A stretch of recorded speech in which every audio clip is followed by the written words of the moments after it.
Congratulations, Jack. You sound like an official raving lunatic. Good job. Good job. Read from the Bible. Clearly it has all the answers. You bring up the story of Job. Fucking Job. One of the most horrible stories in the Bible. There are, some pretty bad ones. One of my favorites, coming from a Jewish family myself, the whole Exodus story, kind of sticks in my head. Moses comes down from Mount Sinai, tablets in hand, discovers that, the Hebrew people have built a golden calf and are worshiping it, a tangible object, instead of this ethereal Yahweh God. What's the punishment? If you've seen the Charlton Heston movie, The Ten Commandments, God, makes a ravine open up and people fall in, get swallowed up. That's not how it happens in the Bible.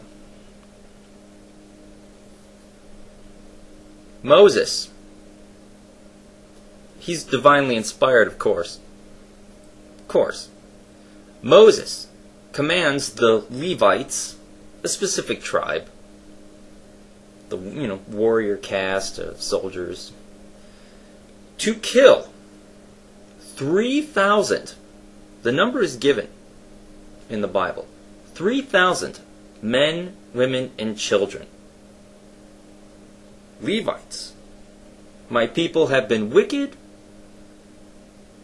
Just randomly kill 3,000 of your cousins, men, women, and children, of your own people. Just kill 3,000 of them. That's the punishment for making a mistake, for, worshiping an idol,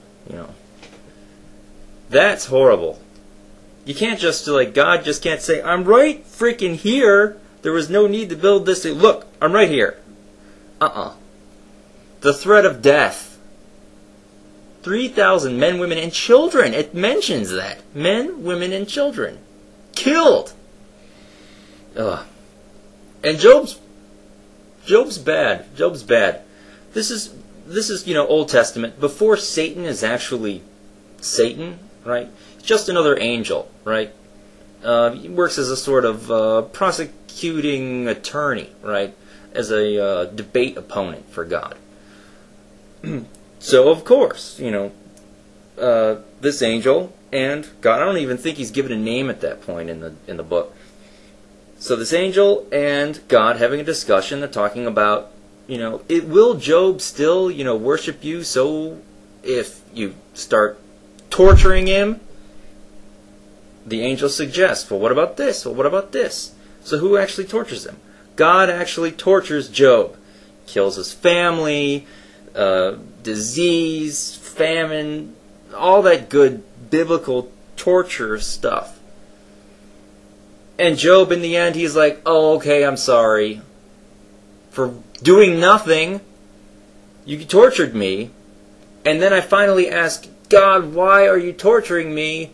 And then God's like, I did it because I could. I made the damn universe.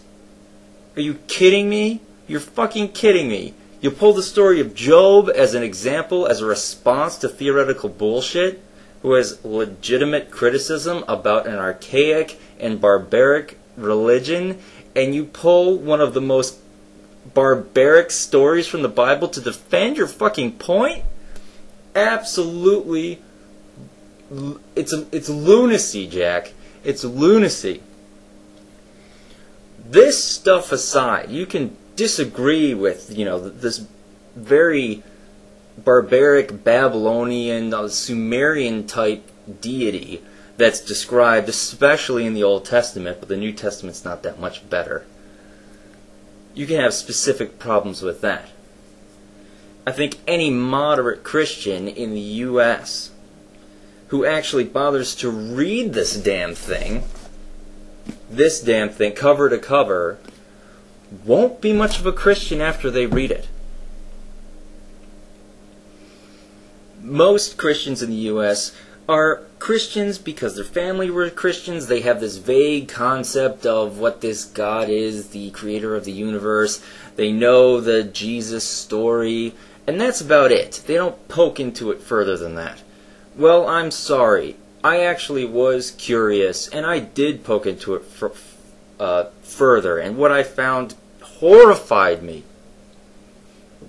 Not only horrified me, but dumbfounded me, and that how something so ancient, so barbaric, and so childish could persist for as long as it has. And then I realized it's self-propagating. The concept of believing without evidence, the concept of don't question, just respect the authority. We know what's going on. We'll tell you what's going on. Just accept that. That's virtuous.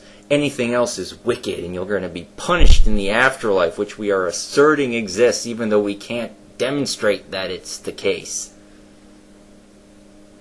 Fear. Fear. Job, in the end of the story, why was Job penitent? It was because of fear of a barbaric God. Are we beyond this as a people? Can we get beyond that? No, apparently not. Apparently not. I don't think most Christians have this concept of this barbaric, nasty, vengeful, jealous God. Jealous is the word. I mean, if you want to count how many times, God says, I am a jealous God. Do not worship any other gods before me. In just the Old Testament, right? Count them up. You'll be surprised how many times it's mentioned. Most Christians don't have this concept of a jealous and barbaric God. They've got this benevolent and loving God who cares about everything. That's not what's in this book. That's not what. So what have you done? You've made up your own concept. You've made up your own benevolent God to worship in. It's not actually the God in here. It's a God in here. Congratulations. You fooled yourself. And so has everybody else. Ugh. And of course somebody like you, at this point I think a raving madman can't possibly question that, because what happens if I question it? I might actually find out that I was mistaken. Oh no. No. The act of questioning itself is sinful, and I'm going to burn for all eternity in hell. Ugh. Ah.